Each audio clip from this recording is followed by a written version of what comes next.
Hello दोस्तों, आप सभी का बहुत बहुत स्वागत है अक्षय वन चैनल पर। और आज मैं आपके लिए लेकर आया हूँ कुछ रियल इंडियन हॉरर स्टोरीज़। दोस्तों, हो सकता है इस वीडियो की क्वालिटी कुछ सही ना हो, क्योंकि दरअसल मैं कल ही रात में वीडियो अपलोड करने वाला था, लेकिन वीडियो अपलोड करते टाइम ही मेरा सिस्टम क्रैश हो गया।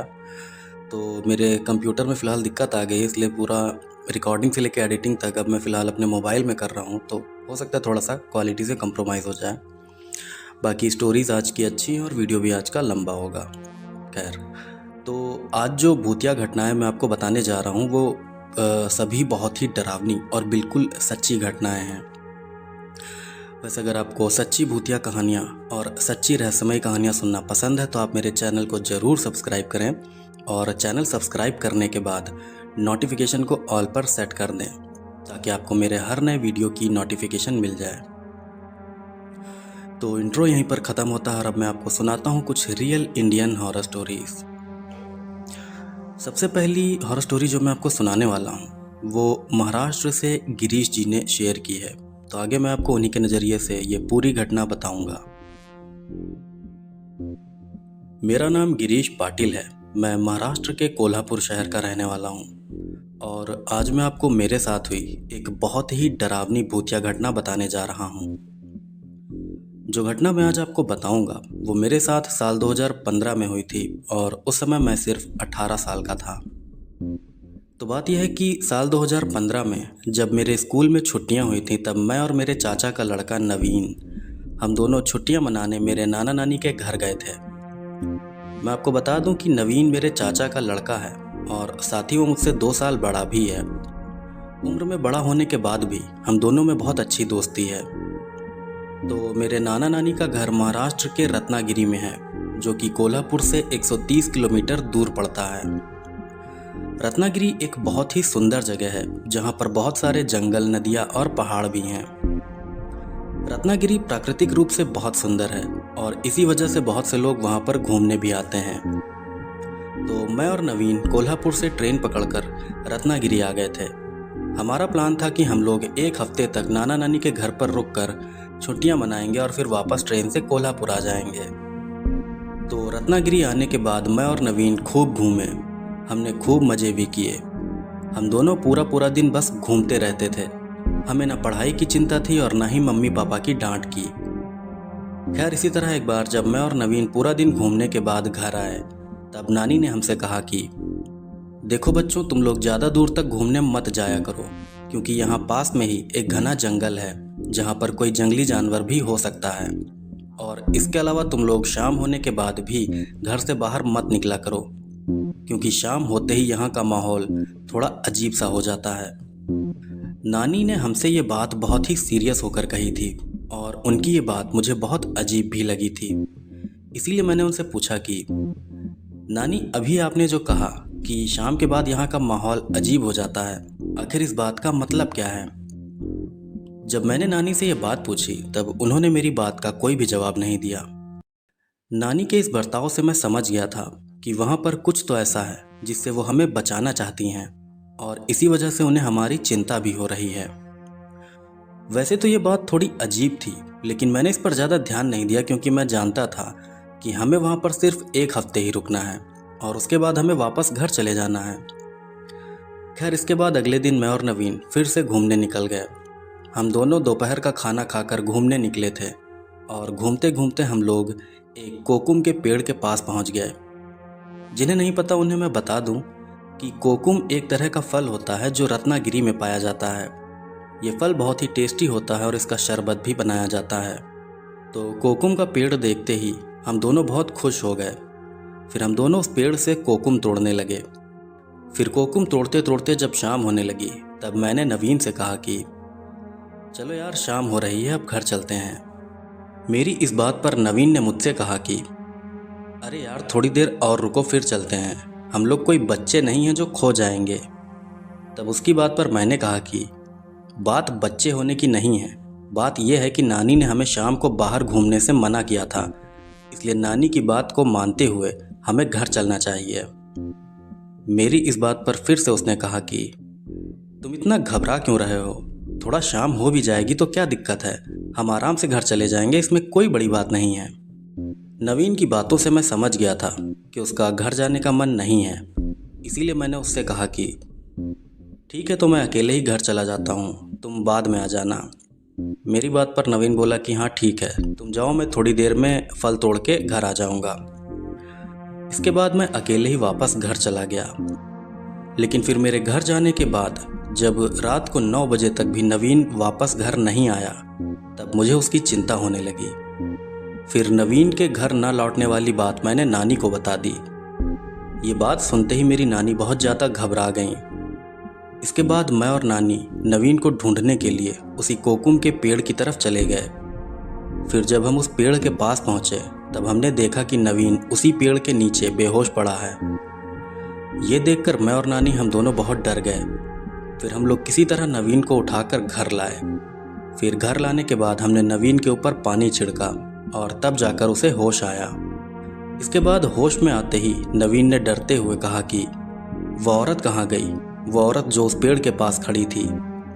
तब उसकी इस बात पर मैंने कहा कि कौन औरत, तुम किसकी बात कर रहे हो?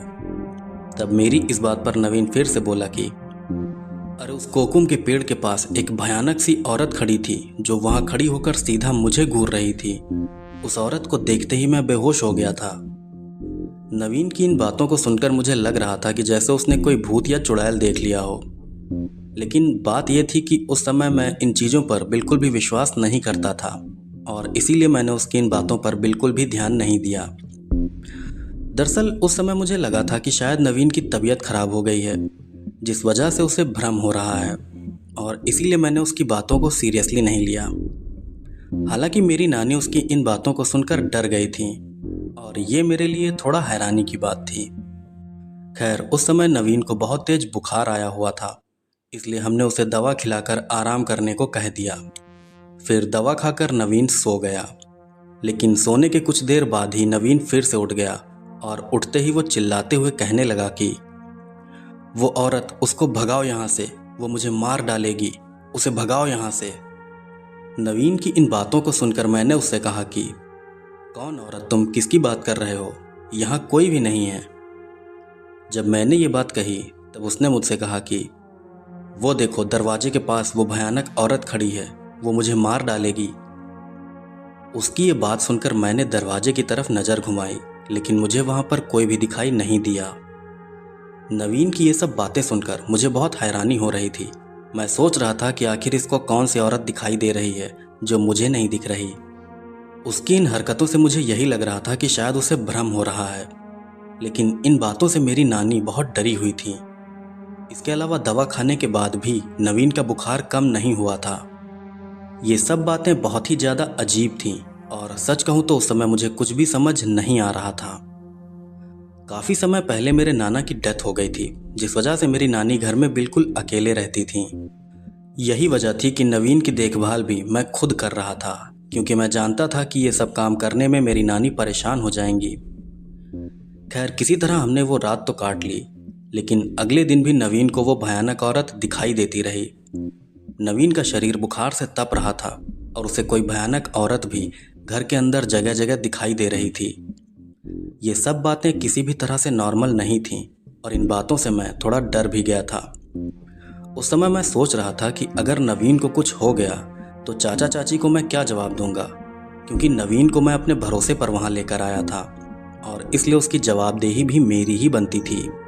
खैर, फिर जब दूसरे दिन भी नवीन की तबीयत में कोई सुधार नहीं हुआ, तब मेरी नानी ने कुछ ऐसा काम किया जिसे देखकर मैं बिल्कुल हैरान रह गया। दरअसल जब अगले दिन भी नवीन की तबीयत में कोई सुधार नहीं हुआ, तब उसी दिन शाम के समय मेरी नानी ने एक अजीब सी क्रिया करी। उन्होंने एक पीपल के पत्ते में थोड़ा सिंदूर और काजल लगाकर उसे मोड़ा और फिर उन्होंने कुछ मंत्र पढ़ते हुए उस पत्ते को नवीन के सर के ऊपर 7 बार घुमाया। फिर इसके बाद नानी उस पत्ते को लेकर घर से बाहर की तरफ जाने लगी। बाहर जाते समय उन्होंने मुझे भी अपने साथ चलने को कहा और साथ ही उन्होंने मुझसे ये भी कहा कि अगर वहाँ बाहर मुझे कोई आवाज़ सुनाई दे तो मुझे पीछे पलटकर नहीं देखना है। चाहे वो आवाज़ किसी की भी क्यों ना हो, मुझे उस आवाज़ की तरफ पलटकर बिल्कुल भी नहीं देखना है। नानी की कही ये बात मुझे बहुत ही अजीब लगी थी, क्योंकि उनकी बातों से ऐसा लग रहा था कि जैसे वो किसी तरह का टोना टोटका कर रही हों। खैर इसके बाद नानी कुछ मंत्र पढ़ते हुए उस जगह की तरफ जाने लगी जिस जगह नवीन हमें बेहोशी की हालत में मिला था। फिर जैसे ही मैं और नानी उस जगह के नज़दीक पहुंचे, वैसे ही मुझे बहुत तेज ठंड लगने लगी।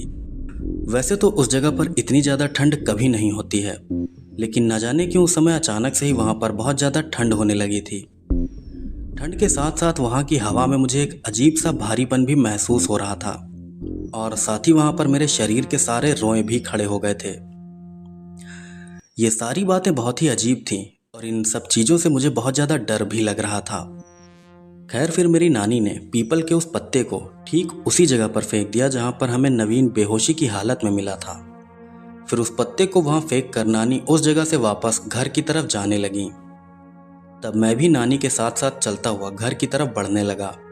लेकिन अब की बार जब मैं और नानी घर की तरफ जाने लगे, तब हमें अपने पीछे से किसी और के चलने की भी आवाज़ आने लगी। चलने की वो आवाज़ ऐसी थी जैसे कोई औरत बड़ी बड़ी पायल पहनकर हमारे बिल्कुल पीछे पीछे आ रही हो।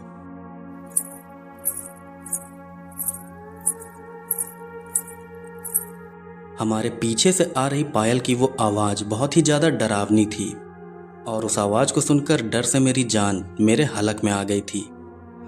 मैंने अपनी पूरी लाइफ में ऐसा डर पहले कभी भी महसूस नहीं किया था। मैं भूत प्रेत जैसी चीज़ों पर बिल्कुल भी विश्वास ना करने वाला इंसान था, लेकिन उस रोज़ मैं इस पैरानॉर्मल घटना से इतना ज़्यादा डर गया था कि अपने अंदर का वो डर मैं आपको शब्दों में बता भी नहीं सकता। खैर नानी ने मुझे पहले से सब कुछ बता रखा था, इसलिए मैंने पायल की उस आवाज़ पर बिल्कुल भी ध्यान नहीं दिया। मैं बस नानी के साथ साथ घर की तरफ चलता रहा।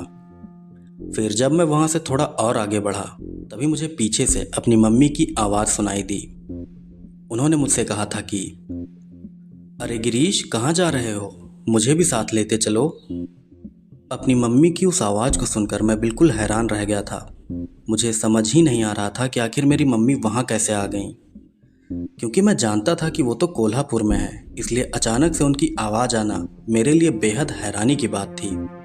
उस आवाज़ से मैं इतना ज़्यादा हैरान हो गया था कि एक बारगी तो मैं पीछे पलटकर देखने जा रहा था कि क्या वो सच में मेरी मम्मी है, लेकिन मेरे पीछे पलटने से पहले ही नानी ने मेरा हाथ जोर से पकड़ लिया। नानी के ऐसा करते ही मैं समझ गया कि मुझे किसी भी हाल में पीछे पलटकर नहीं देखना है। फिर मैं दोबारा से चुपचाप अपने रास्ते पर आगे बढ़ता रहा।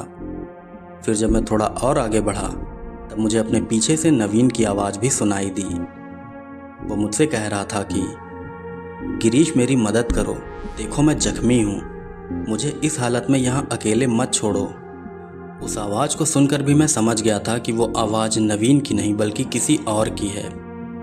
इन सब बातों से मैं समझ गया था कि जिस बुरी शक्ति ने नवीन को पकड़ रखा है, वो अलग अलग तरह की आवाज़ें निकालकर मुझे पीछे पलटकर देखने पर मजबूर करना चाहती है। मैं ये बात बहुत अच्छे से समझ गया था, इसीलिए मैंने पीछे पलटकर नहीं देखा। मैं बस अपने रास्ते पर सीधा चलता रहा, और फिर कुछ ही देर में मैं और नानी अपने घर आ गए। फिर घर के अंदर आते ही नानी ने घर का दरवाज़ा भी अंदर से बंद कर लिया। मेरी नानी ने ये पूरी क्रिया शाम के समय की थी, और इस क्रिया के कुछ घंटों बाद ही नवीन की तबीयत में सुधार भी होने लगा था। फिर इस घटना के अगले दिन ही नवीन पूरी तरह से ठीक हो गया, और साथ ही उसको वो भयानक औरत भी दिखना बंद हो गई। इस पूरे घटनाक्रम के बाद नानी ने हमें बताया कि जिस जगह से हम लोग कोकुम का फल तोड़ रहे थे, उसी जगह पर एक चुड़ैल भी रहती है, और उसी चुड़ैल ने ही नवीन को पकड़ भी लिया था। नानी ने हमें यह भी बताया था कि उन्हें भूत भगाने की क्रिया भी आती है, और उसी क्रिया की बदौलत उन्होंने नवीन को ठीक भी कर दिया, वरना नवीन के लिए बहुत ज़्यादा परेशानी हो सकती थी।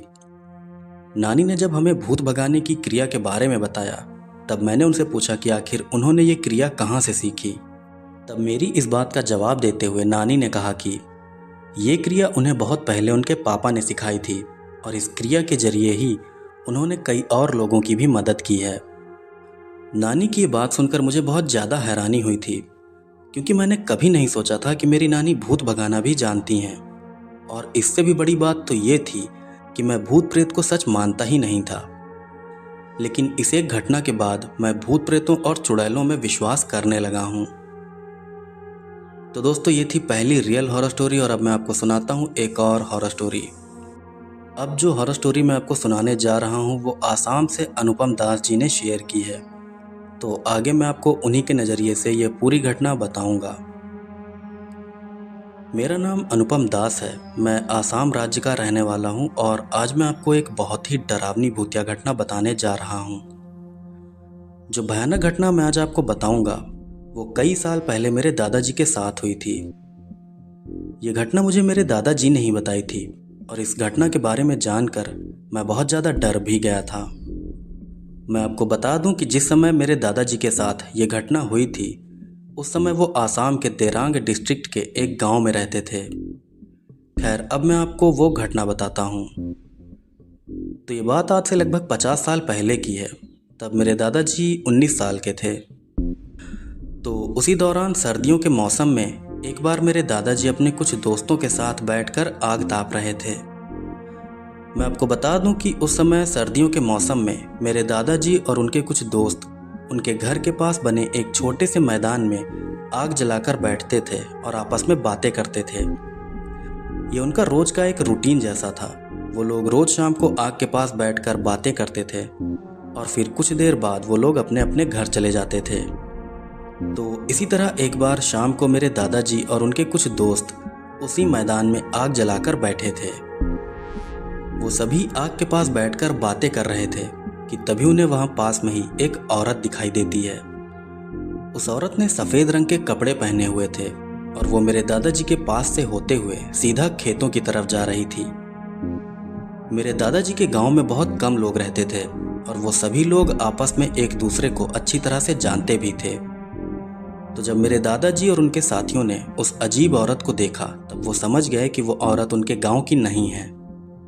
वो औरत दिखने में बहुत ही अजीब लग रही थी और उसे देखते ही सभी लोग समझ गए थे कि उस औरत के साथ कुछ तो गड़बड़ जरूर है।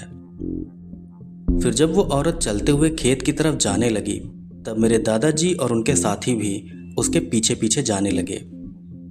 वो लोग देखना चाहते थे कि ये औरत कौन है और वो जा कहाँ रही है। उस औरत ने अपने पैरों में पायल पहन रखी थी और जब वो चलती थी तब उसके चलने पर खनखन की डरावनी सी आवाज भी आ रही थी। खैर, फिर कुछ देर चलने के बाद वो औरत खेतों के पास पहुंच गई। लेकिन खेतों के पास जाने के बाद वो वहीं पास में बने एक तालाब की तरफ जाने लगी। उस औरत को तालाब की तरफ जाता देख मेरे दादाजी और उनके साथी भी तालाब के पास ही जाने लगे। फिर थोड़ी ही देर में वो औरत तालाब के बिल्कुल किनारे पहुंच गई और तालाब के किनारे पहुंचने के बाद उस औरत ने कुछ ऐसा काम किया जिसे देखकर मेरे दादा और उनके साथी डर से बिल्कुल कांप उठे। दरअसल तालाब के किनारे पहुंचने के बाद वो औरत तालाब के ऊपर चलने लगी। हो सकता है ये बात सुनने में आपको अजीब लग रही हो, लेकिन ये बिल्कुल सच है। वो औरत तालाब में भरे पानी के अंदर न जाकर उसके ऊपर चलने लगी थी। वो औरत पानी के ऊपर चल रही थी और ये देखकर मेरे दादा बहुत ज़्यादा डर गए थे। फिर कुछ देर पानी पर चलने के बाद वो औरत हवा में ही गायब हो गई।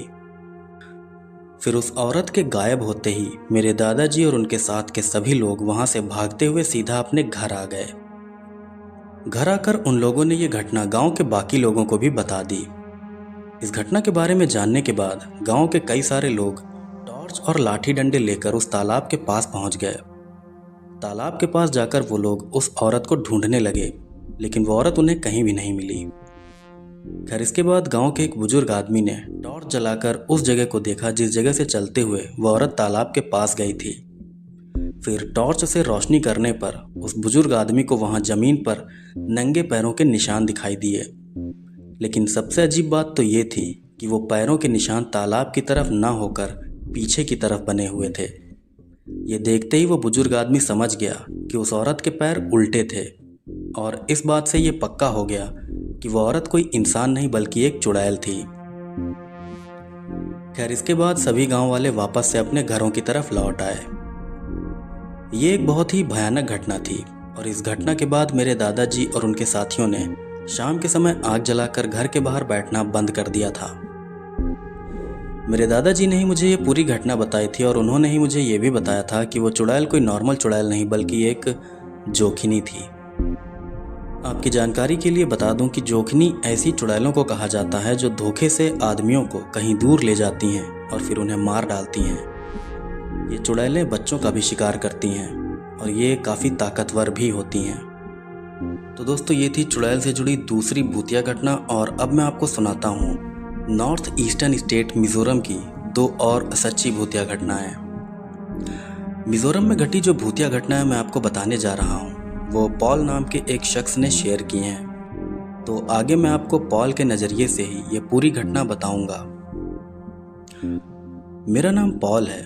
मैं इंडिया के नॉर्थ ईस्टर्न स्टेट मिज़ोरम का रहने वाला हूँ और आज मैं आपको 2 सच्ची भूतिया घटनाएं बताने जा रहा हूँ। आज जो 2 भूतिया घटनाएं मैं आपको बताने वाला हूँ, उनमें से एक घटना खुद मेरे साथ हुई थी और दूसरी घटना एक दूसरे शख्स के साथ हुई थी। सबसे पहले मैं आपको वो घटना बताऊंगा जो कि मेरे साथ हुई थी। तो बात यह है कि मैं मिज़ोरम स्टेट के ऐज़ावल शहर का रहने वाला हूँ और आज जो भूतिया घटना मैं आपको बताने वाला हूँ वो भी मेरे साथ ऐज़ावल शहर के पास मौजूद कौनपुई डाई नाम की जगह पर हुई थी। आपकी जानकारी के लिए बता दूं कि कौनपुई डाई एक पहाड़ी एरिया है जहां पर पहाड़ों के साथ साथ कई घने जंगल भी हैं। इन्हीं जंगलों के बीच से एक सड़क भी निकलती है और उसी सड़क पर मेरे साथ ये भयानक घटना भी हुई थी। इस जगह के यानी कि कौनपुई डाई के भूतिया बनने की कहानी कुछ इस तरह है कि साल 1981 में यहाँ पर एक यात्रियों से भरी बस खाई में गिर गई थी, जिससे उस बस में बैठे कई लोगों की जान चली गई थी। ये एक बहुत ही भयानक हादसा था और इस हादसे में तकरीबन 30 लोगों की जान गई थी। इस हादसे वाली जगह पर एक छोटा सा स्मारक भी बनाया गया है, जहाँ पर इस एक्सीडेंट में मरने वाले लोगों के नाम एक बड़े पत्थर पर लिखे गए हैं। लोगों का मानना है कि इस हादसे में मरने वाले लोगों की आत्माएं आज भी इसी जगह पर भटक रही हैं। अगर मैं ईमानदारी से कहूँ तो किसी हद तक ये बात सच भी है, क्योंकि इस हादसे के बाद से इसी जगह पर कई लोगों के साथ भयानक पैरानॉर्मल घटनाएं हो चुकी हैं। वैसे पहले मैं भी इन भूत प्रेत जैसी चीज़ों पर बिल्कुल भी विश्वास नहीं करता था, लेकिन जब मेरे साथ भी उसी जगह पर एक भूतिया घटना हुई तब मैं भी इन पैरानॉर्मल चीज़ों पर विश्वास करने लगा। खैर, ये थी कौनपुई डाई नाम की जगह पर हुए उस हादसे की जानकारी और अब मैं आपको वो भूतिया घटना बताता हूँ जो कि उसी जगह पर मेरे साथ हुई थी। तो ये बात साल 2009 की है। तब एक बार रात के समय मैं अपनी बाइक लेकर कौनपुई डाई से होते हुए ऐज़ावल शहर जा रहा था। मैं आपको बता दूं कि उस समय भी वो जगह बहुत ही ज़्यादा हॉन्टेड मानी जाती थी और ज़्यादातर लोग डर के मारे उस रास्ते से गुजरते भी नहीं थे। लेकिन उस समय मैं भूत प्रेत जैसी चीज़ों पर बिल्कुल भी भरोसा नहीं करता था, इसीलिए मैं अपनी बाइक से बिल्कुल निडर होकर वहाँ से जा रहा था।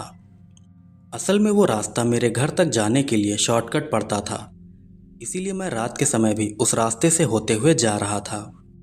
रात के समय वो जगह बिल्कुल सुनसान थी। वहाँ पर चारों तरफ सिर्फ सन्नाटा और अंधेरा फैला हुआ था। उस सुनसान अंधेरी सड़क से मैं अकेला अपनी बाइक लेकर जा रहा था। फिर उस सड़क पर कुछ दूर आगे बढ़ते ही मुझे उसी जगह पर एक लड़की दिखाई दी। वो लड़की सड़क के एक किनारे पर बिल्कुल चुपचाप खड़ी थी। उस लड़की को देखकर मुझे लगा कि शायद उसे मदद की ज़रूरत है, इसलिए मैं अपनी बाइक लेकर उसके पास चला गया। फिर जब मैं उस लड़की के पास पहुंचा तब मैंने देखा कि उसके कपड़े बिल्कुल कटे फटे हैं और साथ ही उसके पूरे शरीर पर मिट्टी भी लगी हुई है। उस लड़की को इस हालत में देखकर मुझे लगा कि शायद उसका एक्सीडेंट हुआ है और वो किसी तरह एक्सीडेंट से बचकर वहां आई है। खैर, इसके बाद मैंने उस लड़की से कहा कि क्या हुआ, आप ठीक तो हैं? आपकी ये हालत कैसे हुई? मैंने उस लड़की से ये बात कही, लेकिन उसने मेरी बात का कोई भी जवाब नहीं दिया। मुझे लगा कि शायद वो लड़की सदमे में है, इसीलिए वो कुछ बोल नहीं रही है। खैर, फिर मैंने उस लड़की की हालत को समझते हुए उसे बाइक पर बैठने का इशारा किया। फिर मेरे इशारे पर वो लड़की तुरंत ही बाइक पर बैठ गई। उस लड़की के बाइक पर बैठते ही मैं बाइक लेकर आगे बढ़ गया। मैंने सोचा था कि मैं उस लड़की को आगे किसी अस्पताल में छोड़ दूंगा, जहां वो अपना इलाज करा लेगी और अपने परिवार से कांटेक्ट भी कर लेगी। खैर, इसके बाद जब मैं उस लड़की को लेकर थोड़ा आगे बढ़ा तभी मुझे अपने पीछे से उस लड़की के हंसने की आवाज़ आने लगी।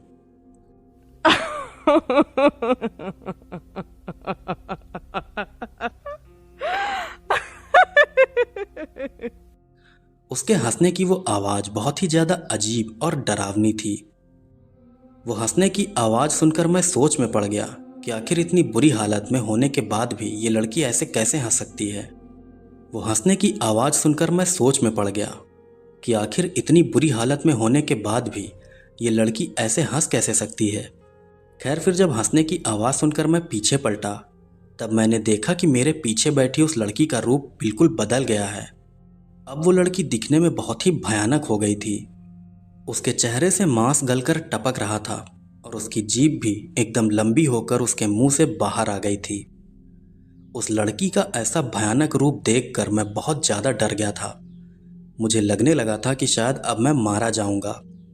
फिर डर की वजह से मुझसे बाइक डिसबैलेंस हो गई और मैं बाइक लेकर सड़क पर ही गिर पड़ा। गिरने के बाद जब मैंने अपने आसपास देखा, तब मुझे वो भयानक लड़की कहीं भी दिखाई नहीं दी। वो लड़की चलती बाइक से ही गायब हो गई थी।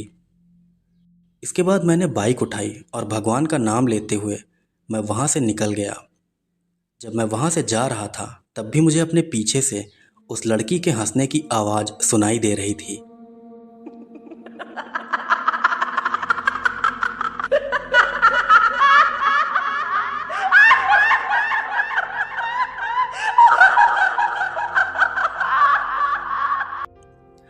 इस हादसे में मुझे थोड़ी बहुत चोटें ज़रूर आई थीं, लेकिन अच्छी बात यह थी कि मैं इससे जिंदा बच गया था। खैर फिर इस घटना के बाद से मैं भूत प्रेतों पर विश्वास भी करने लगा। ये एक बिल्कुल सच्ची भूतिया घटना है जो कि मेरे साथ कानपुई डाई पर हुई थी। तो ये थी वो भयानक घटना जो कि मेरे साथ हुई थी, और अब मैं आपको उसी जगह पर हुई वो घटना बताता हूँ जो कि एक दूसरे शख्स के साथ हुई थी। तो अब जो दूसरी डरावनी घटना मैं आपको बताने वाला हूँ वो भी कानपुई डाई पर ही हुई थी, और ये घटना एक बस ड्राइवर के साथ हुई थी। ये घटना कानपुई डाई में हुए बस एक्सीडेंट के 3 साल बाद यानी कि साल 1984 की है।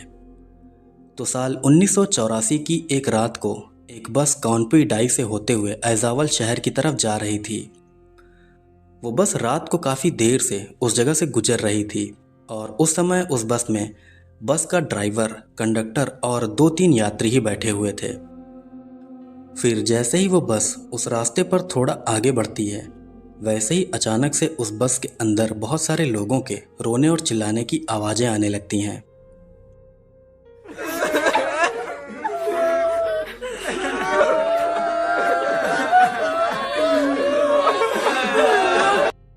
रोने चिल्लाने की उन आवाज़ों को सुनकर उस बस का ड्राइवर, कंडक्टर और उसमें बैठे यात्री बहुत डर जाते हैं। फिर उन भयानक आवाज़ों को सुनकर जब उस बस का ड्राइवर और कंडक्टर बस की सीटों की तरफ अपनी नज़र घुमाते हैं, तब वो देखते हैं कि उस बस की सीटों पर बहुत सारे सड़े गले शरीर वाले और भयानक से दिखने वाले लोग बैठे हैं, जो वहाँ बैठकर ज़ोर ज़ोर से रो रहे हैं। ये देखकर उस बस के ड्राइवर और कंडक्टर तुरंत ही समझ जाते हैं कि वो सब उन्हीं लोगों की आत्माएं हैं जो कुछ साल पहले इसी जगह पर एक बस एक्सीडेंट में मारे गए थे। ये बात समझ में आते ही उस बस के ड्राइवर और कंडक्टर तुरंत ही ज़ोर ज़ोर से भगवान का नाम लेने लगते हैं, और फिर उनके भगवान का नाम लेने के कुछ देर बाद ही बस में बैठी वो सभी आत्माएं वहाँ से गायब हो जाती हैं। इसके बाद उस बस का ड्राइवर बस को वहाँ से भगा ले जाता है। ये घटना भी कानपुई डाई पर हुई एक बिल्कुल सच्ची घटना है, और सबसे भयानक बात तो ये है कि इस तरह की ये कोई अकेली घटना नहीं है, बल्कि ऐसी ही और भी बहुत सी घटनाएं कानपुई डाई के पास हो चुकी हैं। कानपुई डाई आज भी एक बहुत ही हॉन्टेड जगह मानी जाती है, और आज भी रात के समय इस जगह से गुजरने में लोगों को बहुत डर लगता है। दोस्तों, मैं आपको कानपुई डाई में हुई उस हादसे की एक छोटी सी फ़ोटो दिखाता हूं, जो कि वहां के एक्सीडेंट की एक रियल फ़ोटो है। और इसके अलावा उस हादसे में मरने वाले लोगों की जो नाम जो लिखे गए हैं जिस पत्थर पर, वो भी मैं आपको एक फ़ोटो के ज़रिए दिखा देता हूं, ताकि आप समझ सकें कि ये घटना बिल्कुल रियल है। तो दोस्तों, आज का वीडियो यहीं पर ख़त्म होता है। मैं जानता हूँ कि ऑडियो और वीडियो क्वालिटी थोड़ा लो होगी, क्योंकि मैं ये वीडियो मोबाइल से बना रहा हूँ। असल में इधर मेरी तबीयत भी ख़राब है, क्योंकि सीज़न चेंज हो रहा है, तो डेंगू मलेरिया का मौसम चल रहा है, तो शायद मुझे भी कुछ हुआ है, प्लेटलेट्स वगैरह मेरी घटी हैं। दूसरी चीज़ ये है कि मेरा सिस्टम भी काम नहीं कर रहा है, क्रैश हो गया है। तो ये भी दूसरी परेशानी है, इसीलिए मैं मोबाइल से और बीमार होते हुए भी मोबाइल से ये वीडियो बना रहा हूँ ताकि ज़्यादा गैप ना हो।